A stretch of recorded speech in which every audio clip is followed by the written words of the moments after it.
problème de personnalité la man li ma gëm sax mooy ministère boo nekk foo nekkati booy dem amoo droit yóbbu sa DAGE. non les DAGE dañoo war a rester parce que sànq muy dem bu dee fu mu dem yóbbaale DAGE am loolu nag te tey ils sont les premiers à payer. Oui. mais nag il faut qu'ils aient le courage de dire la vérité. Et seen njaboot duñ d'accord ñoom ñu sacrifier leen. C'est vrai que ils sont les principaux parce que c'est les responsables de projet. C'est les responsables des décaissements et tout. Mais ñoom aussi il faut que ñu xam ne ce pays a changé.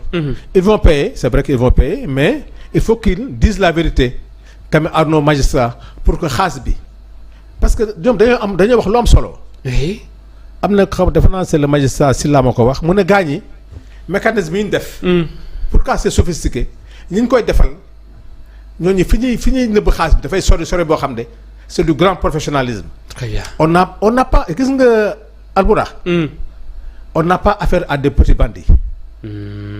kii mécanisme bu rëy la. bu organisé wu. gis nga à part xaasu Covid bi.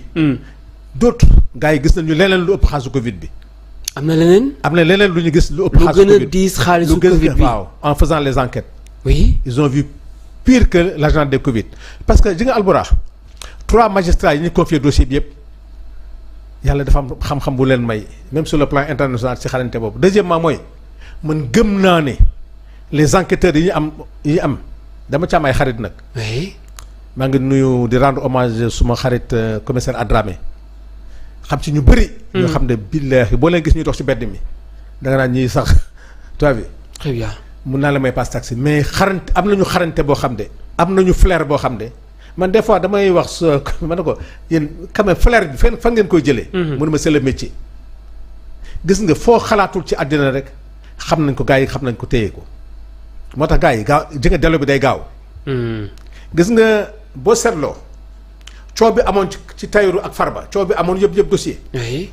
bi gars yi dee ma jox leen dossier bi déggatu kenn wax. la ngay dégg médiation pénale da ngay dégg. parce que gars yi dañoo tey gis nga suñu enquêteurs yi dañoo def enquête approfondie dépassé na Covid dépassé na boo xam ne ku ñu woo sa premier réflexe mooy gars yi kaay leen parce que lu leer lañ lay tegal. oui. woowuñu la pour di la laaj tuuti de mais defal doon lay tegal na la waa lii nag li nu demee. oui. lu wóor maa la wax ni lu dëgër nañ téye. très bien. gis nga les ministres yi ñëw. ñooñu bu ñëwee. Albourakh nee naa la semaine bi ci la Sénégal yi doyal ci politiciens yi. ci lay xam ne Ousmane Sonko chance pour le Sénégal. et beaucoup d'argent vont rentrer dans ce pays je pense 15 dépôts et de consignation je pense que dina am lu sakkan lu bëri. c'est des milliards que les gens vont rembourser. donc loolu moo ci am solo maintenant. oui les ministres. ñi ngi ci tudd. waaw xam nga ministres yi man arrogance laa bañ. gis nga arrogance lay bañ. Mansour Faye boo gisee Sénégalais yi xaw ko mere il a été très arrogant. bi muy génn di wax ne bu ko of nag wooyee du wuyu si te tegu ko fenn loolu parce que may goro Macky Sall. fan yi ngay narga Sénégalais yi te ñëpp xam ne Covid bi am nga ci part de responsable parce que dañ la tudd. li ñu wax ne moom nañu facturer kilo ceeb amoon na fi ci kilo ñebbe amoon na fi lu kam ci lu nekk moo tax ku ci mel ni Mansour Faye vraiment moi j'ai hâte qu'il réponde de ses actes. am na nag ñuy tudd ñooñu jusqu'à présent on attend de voir. parce que ku ci mel ni Moustapha Diop tudd nañ ko ku ci mel ni ki nekk Dagana Omar Sarr. ñu ngi koy tudd. Matar Ba. oui. bon ñu ngi koy tudd à travers son âge mais xamaguma son niveau d'implication ba léegi. ñu ngi ciy tudd itam Moustapha Diop. waaw Moustapha Diop moom tuddoon nañ ko fi ba daajam doon wax ay problème mu décaissement xaw ma 100 millions par jour. oui. xam nga loolu aussi gis nga nag Albourakh. gis nga tous ces ministres là tout ce qu'ils ont fait là c'est Macky Sall qui doit rendre compte parce que Macky Sall mu ñëw assemblée nationale nañu ko voté benn loi d'habilitation. oui. pour ouvrir toutes les portes d'un mécanisme comme d'enrichissement. ku wax ne Macky Sall tey ko rek ngay wax loo neex Macky Sall xamoon ne li muy def nii c'est pas bon. parce que dafa am gis nga nit quand Ousmane Sonko disait que nañu créer benn centrale d'achat nañu centrale tous les marchés publics c'était pour protéger que ñenn ñi.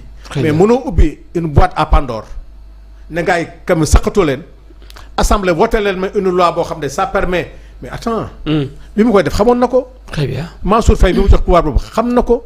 je pense que ne c'est lui expressément qui l'a organisé et qui en voulait autre chose donc loolu moo tax dama ne mën na si d'accord mais je pense que au-delà des dossiers qu'on va transmettre au président de l'Assemblée il faut que l'Assemblée nationale aussi dans sa mise en accusation bu kii bi bu Macky Sall bi ñu boole ci fond quand même fond Covid bi parce que c'est l'Assemblée qui a voté la loi d'habilitation à Macky Sall donc Macky Sall doit rendre des comptes comme à l'Assemblée nationale donc je pense que encore beneen élément de plus par rapport à la haute trahison donc loolu moom je pense que ne Sénégalais concentré wu ci lii waaye oui nañu concentré wu ci lii concentré wu ci li nga xam ne dinañ ci waxtaan moo jëm ci campagne agricole bi ubbi moo jëm ci li premier ministre lancé fan yi muy comme l'économie de l'énergie au niveau tu as vu loolu yëpp defe naa ne nañ ci concentré wu bàyyi affaire ay Abdou Nguer ak yooyu bàyyi justice mu def liggéeyam bàyyi justice mu def liggéeyam les dossiers sont devant la justice maintenant nañ dem ci quand même vers le développement oui une fois ñu bokk assemblée nationale procédure bi naka lay demee foofu effectivement parce que Alboura dafa bëri beaucoup de confusion gars ñi ñu ngi indi ay affaires yu doy waar parce que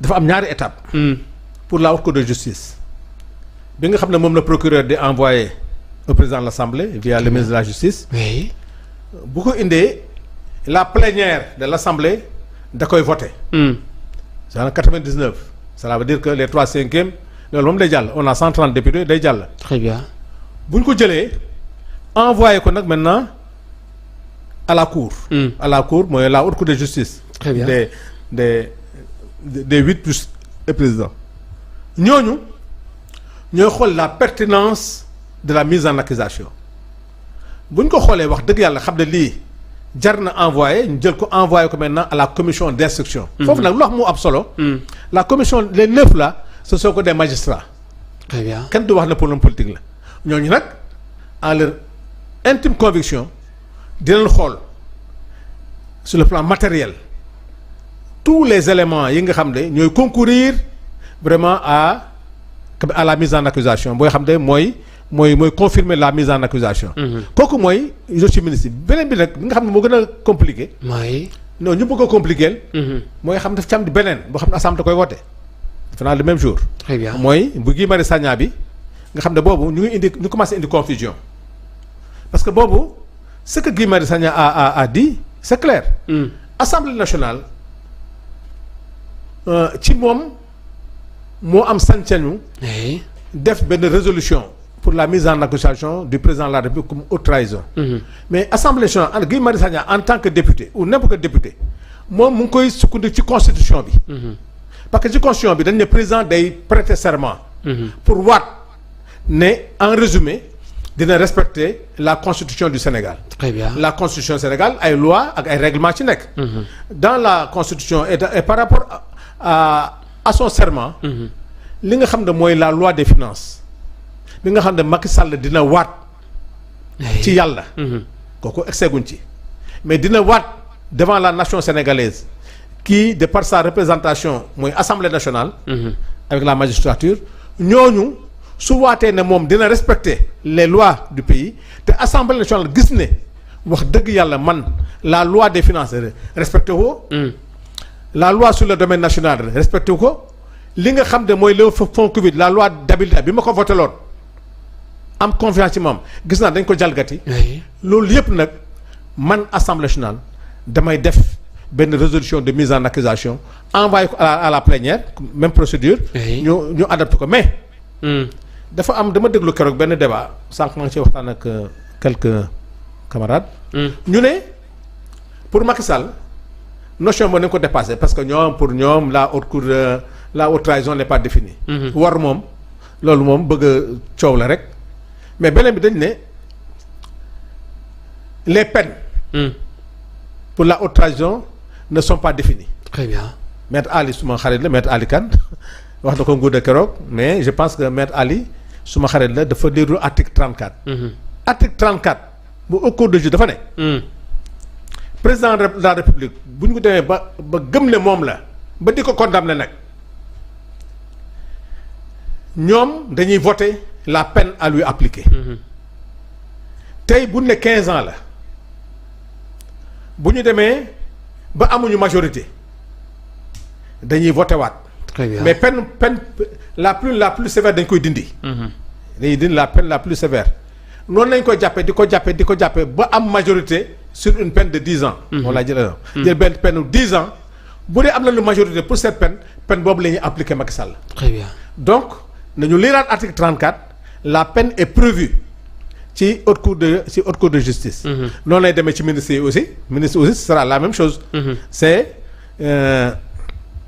ce sont les comment ça s'appelle ce sera la majorité des membres de la haute cour de justice qui vont voter la peine donc loolu la maintenant li nga xam ne nag quand même fa la jëm mooy sénégalais yi pour une fois ñu ñëpp ñu unanime accompagner cela gis nga duñ ko accompagner ci problème politicien duñ ko politiser nañ ko accompagner parce que alalu réew mi la parce que lii même le pouvoir actuel duñ ci génn. très bien parce que Albourakh plus jamais ça dans ce pays.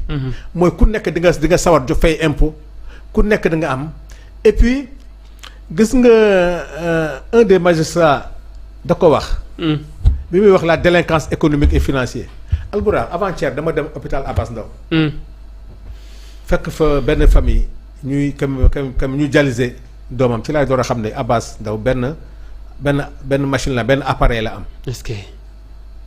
te bu dépassé certain nga am problème. te am ñu jóge Thiès am ñu jóge fu ne.